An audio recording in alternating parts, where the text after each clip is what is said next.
वो ईश्वर है। यहाँ पर पत्ता भी हिलता है तो ईश्वर के अनुशासित नियमों के अनुसार हिलता है। यह संसार चलता है ईश्वर के नियमों के अनुसार चलता है।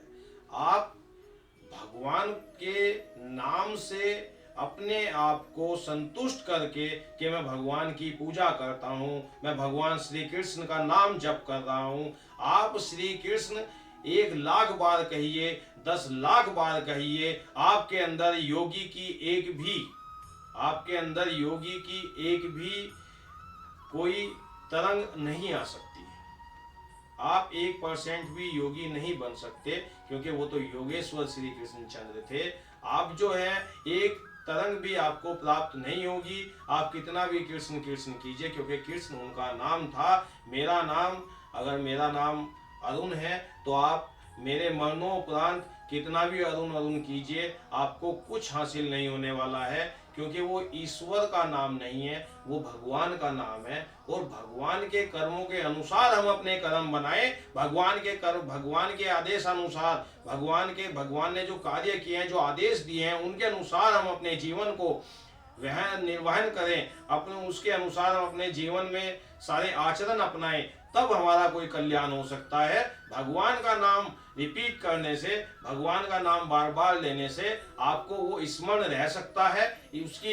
उसको स्मरण रखने से ज्यादा, अगर आप उसको स्मरण रखने से अपना कल्याण करना चाहते हैं तो वह नहीं होगा, क्योंकि परम पिता परमात्मा जो है उसको प्राप्त करने के लिए, और उसको प्राप्त करना भी कोई ऐसा नहीं है कि वो कोई स्वरूप है, वो आपको कहीं बैठा हुआ मिलेगा। एक शक्ति है जो इस संसार को गतिमान किए हुए है, जो इस संसार को चलायमान करती है।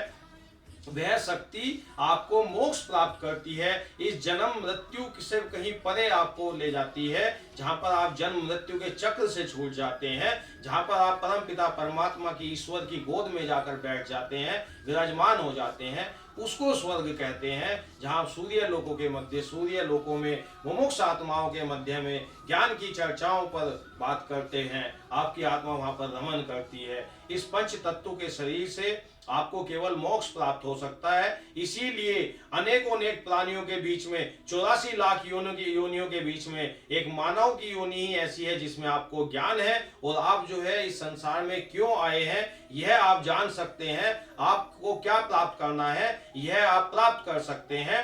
केवल अगर आप इस योनि में रहने के बाद केवल आप खाने पर, सोने पर, अच्छे कपड़े पहनने पर, अच्छे घर में रहने पर, अच्छे ऐश्वर्य और भौतिकवाद में फंसने को जीवन मानते हैं, तो यह तो एक पशु भी कर ही रहा है।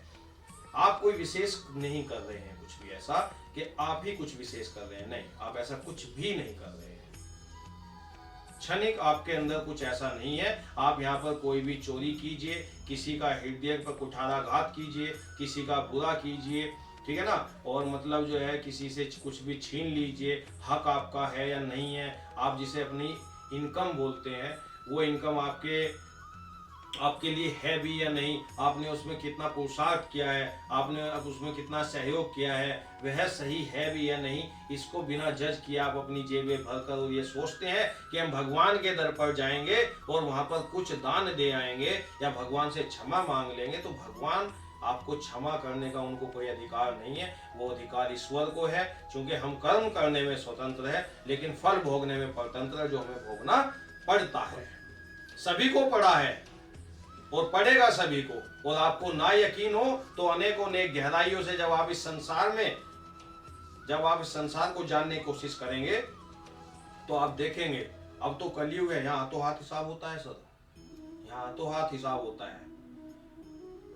आप अपने सत्यवादी भाई के साथ कुछ कर देखिए, आप अपने माता पिता के साथ कुछ कर देखिए, आप किसी पड़ोसी के साथ कुछ कर देखिए, आपको हाथों हाथ फल मिलेगा। कुछ ही हो सकता है, समय लगे, साल 2 साल 10 साल, मिलेगा, यहीं पर मिलेगा। आप यहीं पर फल भोग कर जाने वाले हैं, बहुत ज्यादा टाइम आपको नहीं लगेगा। सतयुग नहीं है, ना द्वापर है, ना त्रेता है कि कोई श्राप मिलेगा, वो कलयुग में या किसी दूसरे युग में जाकर फलीभूत होगा, तब आपको एक जन्म मिलेगा, तब आपके साथ कुछ ऐसा होगा। अब नहीं होगा, क्योंकि एक कलयुग है, इसकी जो अवधि है कलयुग की वो सबसे कम है। अगर ऐसा कहते हैं, शास्त्रों में ऐसा वर्णित है कि अगर सतयुग 100 साल का था तो द्वापर 75 साल का हुआ, और त्रेता 50 साल का हुआ, और कलयुग 25 साल का रहेगा। तो आयु कलयुग की भी कम है, और आपको उसका फल भोगने के लिए उसे भी बहुत ज़्यादा आपको इंतजार नहीं करना पड़ेगा। हाथों हाथ हिसाब होता है। मानने के लिए सब कुछ है, ना मानने के लिए भी सब कुछ है।